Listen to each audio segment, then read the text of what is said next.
কোন যুবককে ডাক দিয়ে যায়, যুবক কত টাকা শর্ট, যা টাকা শর্ট আছে আমি দিয়ে দিব, এমন একজন দানবীর তুমি তৈরি করে দাও।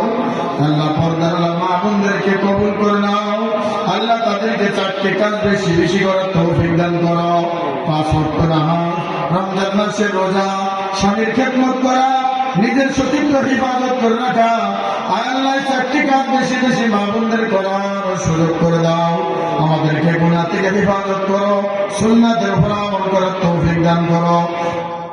বিশেষ করে আমাদের মুফতি সাহেব যে হুজুর যুবকদের নিয়ে এত বড় আয়োজন করেছে, হুজুর আমার প্রায় সময় ফোন দেয়, আল্লাহ কোনো ভালো মানুষ, আগামী আমার 9 ডিসেম্বর ওনার মসজিদের মাহফিলের প্রধান বক্তা করেছে আমাকে।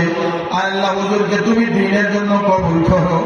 এই যুবকদের নিয়ে আগামী একটা ভালো সুন্দর একটা আয়োজন করার সুযোগ করে দাও। আল্লাহ